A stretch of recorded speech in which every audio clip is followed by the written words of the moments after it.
Assalamualaikum warahmatullahi wabarakatuh.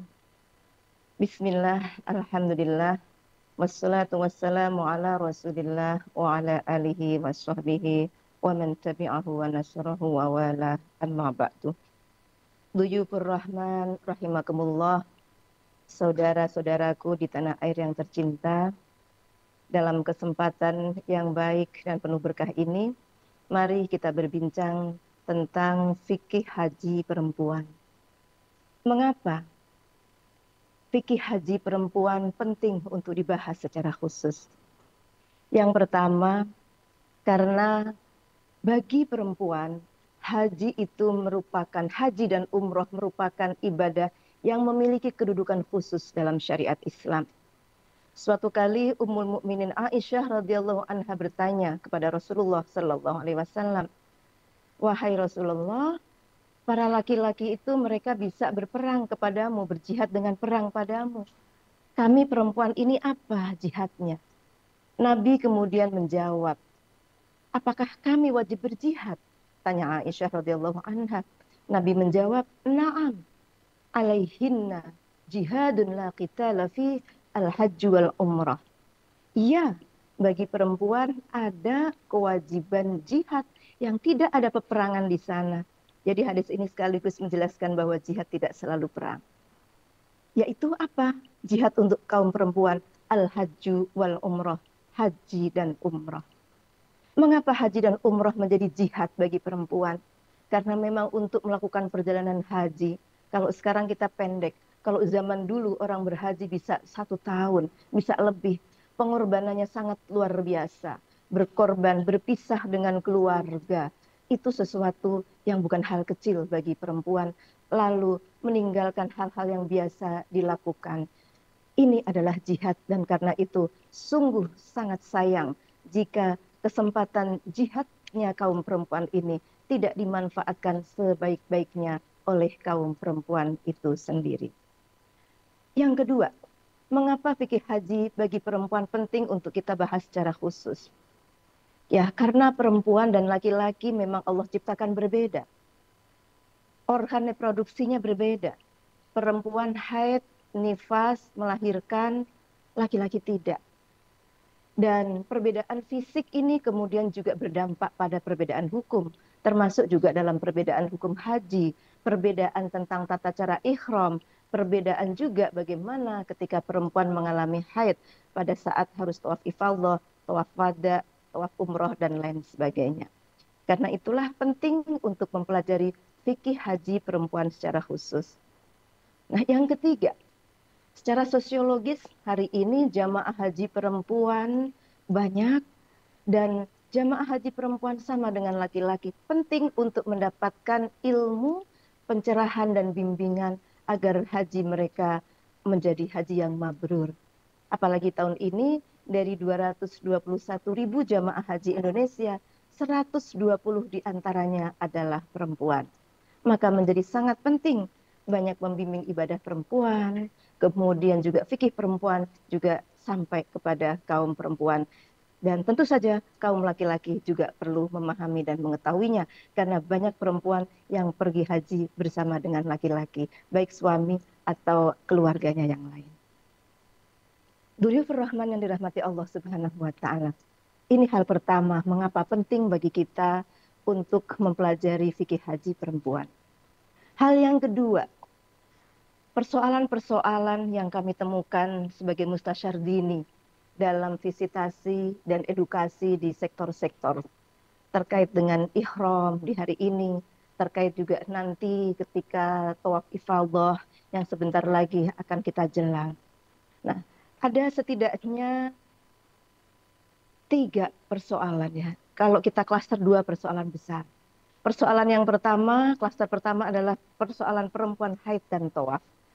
Bagaimana ketika perempuan dari tanah air sudah ihram, kemudian haid, atau haidnya belum suci. Dari tanah air haid dan sampai ke tanah suci masih belum suci haidnya.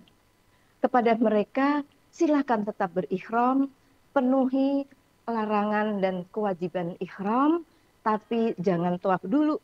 Tunggu di hotelnya masing-masing sampai kemudian kita bersuci. Kalau masih cukup waktu, tunggu sampai benar-benar suci. Tapi jika waktunya kira-kira sudah agak agak mepet begitu ya, tapi insya Allah tidak kalau untuk tawaf umroh karena kita waktunya cukup. Kalau waktunya mepet seperti apa? Waktunya mepet kita masih haid dan masih mungkin sedikit-sedikit keluar darah, maka ubah dari niat haji kita dari niat haji tamattu menjadi haji kiron. Jadi pergi haji dulu, silahkan lakukan semua amalia haji sampai nanti tahallul di Jumrah Aqobah, dan kemudian kita menunggu sudah tahallul yang awal, kita menunggu ketika suci, kita nanti bisa umrah, bisa tawaf dan sa'i dengan niat ihramnya, ihram umrah dan haji sekalian sebagaimana biasa kita lakukan dalam niat haji kiron. Nah, bagaimana untuk perempuan yang masih haid ketika sudah harus meninggalkan tanah air dan dia belum tawaf wada? Bagi mereka tidak dikenakan kewajiban. Mereka tidak wajib melakukan tawaf wada dan tidak dikenakan dam. Karena haid itu dari Allah dan pulang ke tanah air juga ketentuan yang tidak bisa dinego-nego oleh para jamaah sehingga tetap pulang, nggak usah ketinggalan rombongan demi tawaf wada karena tidak apa-apa, tidak tawaf wada, tidak terkena bayar dam. Nah, bagaimana kalau perempuan waktunya sudah mepet dan sudah harus pulang jamaah haji yang kloter-kloter awal dan belum sempat tawaf ifadah atau waktu tawaf ifadahnya mepet padahal masih haid? Jangan sedih, haid ini dari Allah Subhanahu wa taala, kewajiban haji juga dari Allah Subhanahu wa taala. Allah tidak akan memberatkan hambanya. Maka banyak pilihan bagi perempuan yang harus pulang dan masih belum suci-suci banget, maka ada pilihannya. Pilihan pertama, carilah waktu di mana haidnya kira-kira sedikit atau mungkin tidak ada, pergilah kemudian tawaf, sa'i, dan kemudian selesai hajinya tahallul yang kedua dan tidak dikenakan dam. Kalau ternyata kok masih sedikit-sedikit dan harus pulang, maka itu adalah udzur syar'i di luar batas kemampuan kita, seperti kayak orang yang wajib sholat tetapi ternyata dia daimul hadas, dia beser, maka bagaimana? Tetap lakukan dengan banyak-banyak berzikir, banyak beristighfar, insya Allah Allah Subhanahu wa taala akan tetap menerima ibadah kita karena haid itu bagian dari khilqahnya Allah Subhanahu wa taala, penciptaan Allah Subhanahu wa taala kepada kaum perempuan. Jadi jangan pernah dijadikan persoalan haid dengan persoalan tawaf bait, tawaf umroh, tawaf ifadah maupun tawaf wada. Insya Allah semuanya ada solusinya dan jamaah haji perempuan tetap mendapatkan haji yang mabrur. Nah, klaster yang kedua yang sering ditanyakan jamaah ketika kami visitasi dan edukasi, yaitu tentang hal yang boleh dan tidak boleh dalam berihram. Nah, ada hal pertama yang boleh, tetapi tetap ditanyakan. Dan ini kami sarankan, yaitu menggunakan pampers pada saat ihram. Kami menyarankan jamaah haji perempuan pada saat armuzna nanti dalam perjalanan pakailah pampers atau minimal pembalut. Begitu juga saat mabit di Mina. Meskipun tidak sedang haid. Untuk apa? Untuk menjaga kesucian pakaian kita. Kalau sewaktu-waktu misalnya jalanan macet, kita kebelet dan antrinya panjang atau bahkan tidak bisa turun. Kita pernah mengalami peristiwa Musdalifah yang di luar dugaan seperti itu. Maka dengan menggunakan pampers atau pembalut, insya Allah ini sedikit membantu. Kemudian juga kita di Arafah, di Mina. Saya melihat kamar mandi laki-laki dan perempuan itu jumlahnya sama. Bahkan di Arafah laki-laki ada urinoir yang di luar, tapi perempuan tidak. Padahal jumlah jamaah perempuan lebih banyak. Ini pasti membutuhkan waktu yang lebih panjang dalam antri. Maka agar kita tidak terjatuh dalam jidal, tidak terjatuh dalam perdebatan yang tidak perlu, kita tidak terpancing emosinya, maka insya Allah pampers dan pembalut ini sangat membantu. Kita tetap antri, tapi kalau kita tidak kuat kebelet, kita bisa tumpahkan sambil antri, dan ketika di dalam kita tinggal ganti pembalut atau pampersnya. Dan ini tidak ada kaitan apapun dengan pelanggaran ihram bagi kaum perempuan. Kalau bagi kaum laki-laki ada kaul yang lain. Nah, kali ini kita tidak sedang bicara tentang fikih pampers bagi kaum laki-laki, tapi pampers bagi kaum perempuan. Kemudian masalah yang kedua yang kami temukan di kalangan jamaah juga penggunaan masker. Sekarang ini penyakit ISPA sedang banyak di Arab Saudi. Jadi bagi kelompok-kelompok yang berisiko tinggi ketika terpaksa menggunakan masker dan itu apalagi dalam keadaan sakit supaya tidak menyebar ke jamaah yang lain, ini dianggap sebagai bagian dari udzur syar'i. Bagaimana kemudian ketika udzur syar'i ini terjadi bagi kaum perempuan yang aslinya kan tidak boleh menutupi wajah ketika ihram. Maka ketika udzur syar'i maka tidak ada dosa baginya. Terus seperti apa? Apakah membayar fidyah? Apakah tidak membayar fidyah? Memang ada dua pendapat. Tetapi jika kita mau lebih tenang, kita mau lebih nyaman, dan insya Allah kita di sini juga siap dengan bekal yang banyak, maka kita kembali kepada surah Al-Baqarah ayat 196. A'udzubillahi minasyaitonirrajim. Faman kana minkum maridun aw bihi adam min ra'sihi fafidyatun min siyamin aw shadaqatin aw nusuk.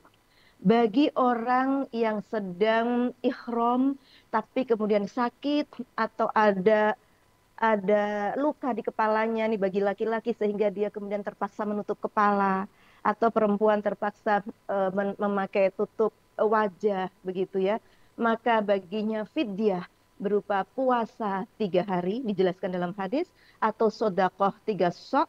Kalau dihitung-hitung kepada 6 orang fakir miskin, 3 sok itu kalau kita hitung sama dengan 60 real kurang lebih. Jadi belilah makanan matang 60 real untuk 6 makanan untuk kita bagikan mungkin kepada cleaning service atau kepada orang-orang yang meminta dan lain sebagainya. Insya Allah kita terbebas dari dosa ya, karena memang sebetulnya itu tidak berdosa kalau itu udzur, dan kita mungkin juga hati kita akan lebih tentram.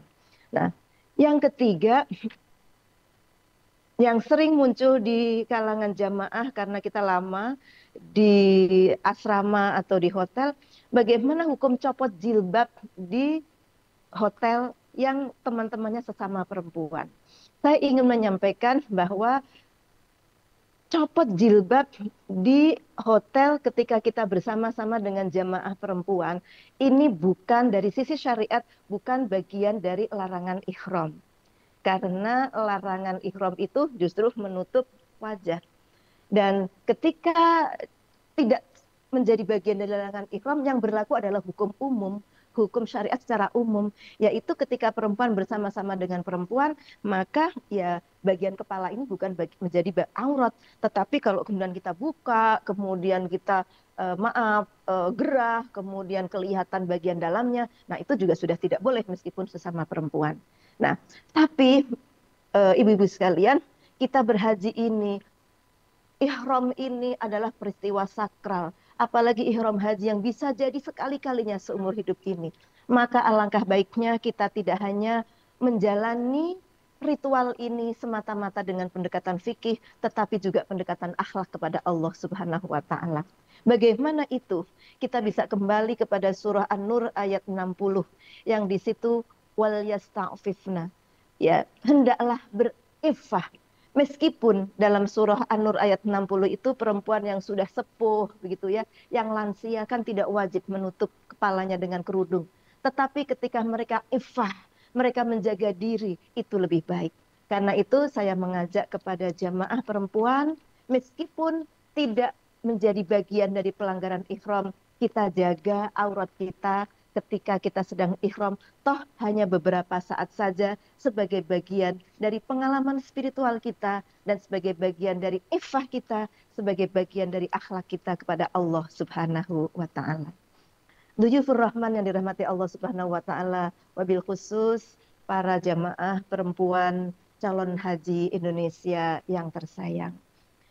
Kita dengan berbekal dari tanah air, bekal material, bekal fisik, sebagaimana sering disampaikan oleh para dokter, yang tidak kalah pentingnya karena ibadah haji ini adalah ibadah maliyah, ibadah harta.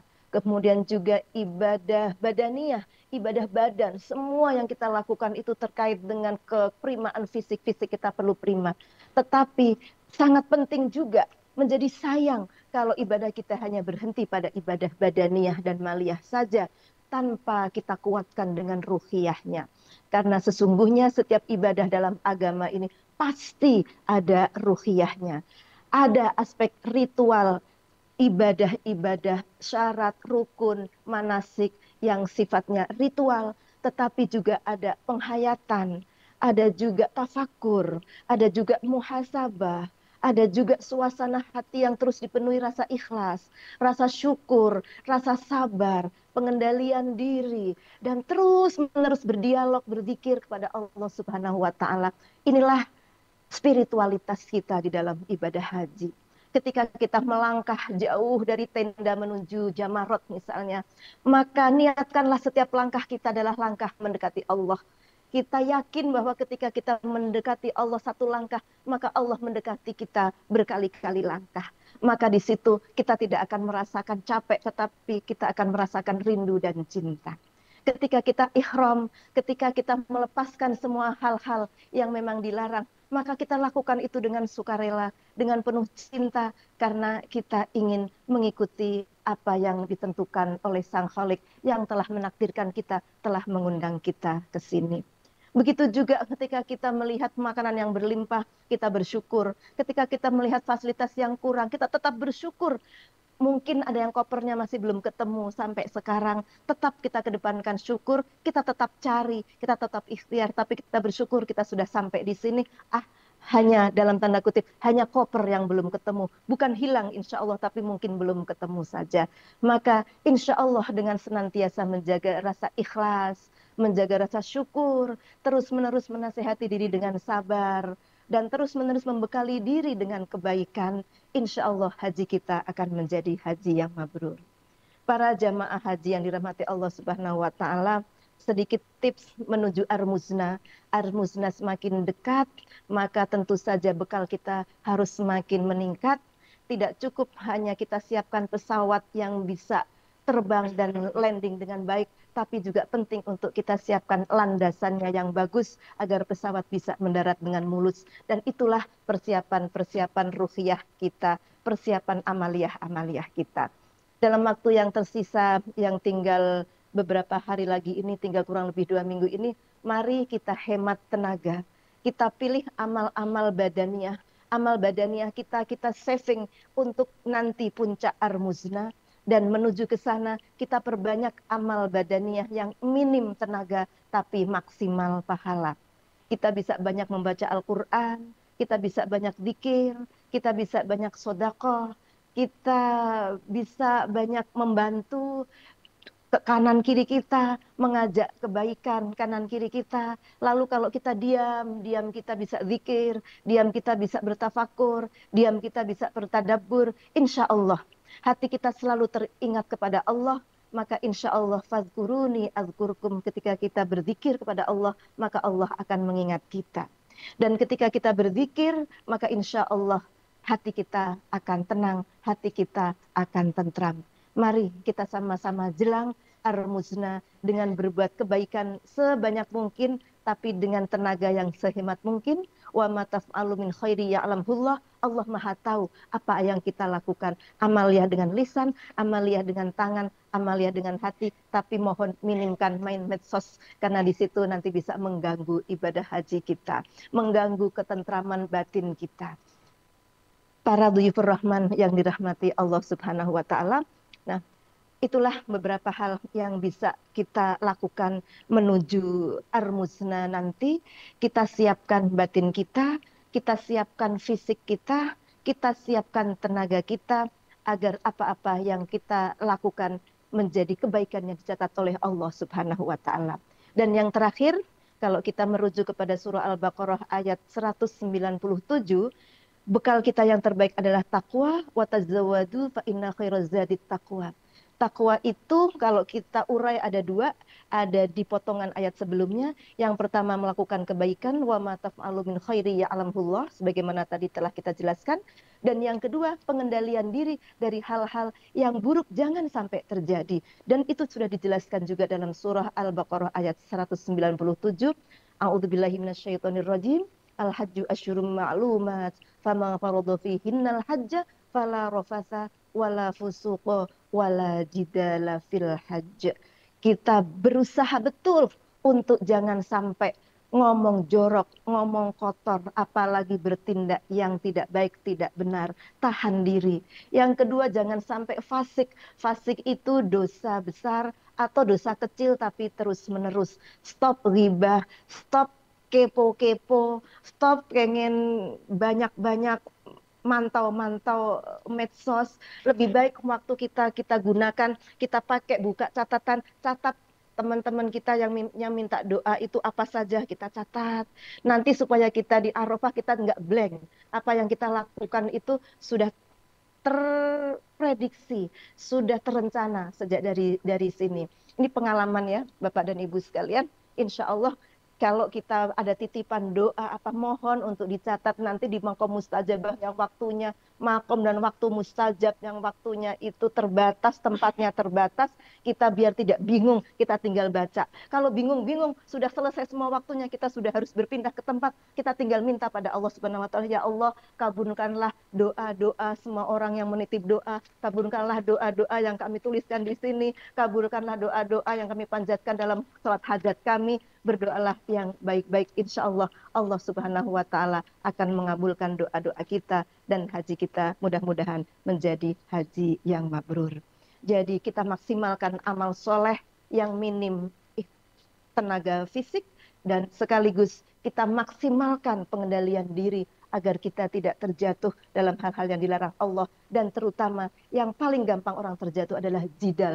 Kita sering berbeda pendapat atau kita main umpat-umpatan, termasuk mohon jika ada perbedaan-perbedaan pendapat dalam soal manasik haji, soal pilihan-pilihan, membayar dam dan lain sebagainya, tidak usah diperdebatkan. Pilihlah yang sesuai dengan hati nurani kita masing-masing. Insya Allah kita semua mendapatkan haji yang mabrur. Demikian yang dapat kami sampaikan, mudah-mudahan bermanfaat. Hadanallahu wa iyyakum ajmain. Wallahu muwaffiq ila aqwamit thoriq. Wassalamualaikum warahmatullahi wabarakatuh.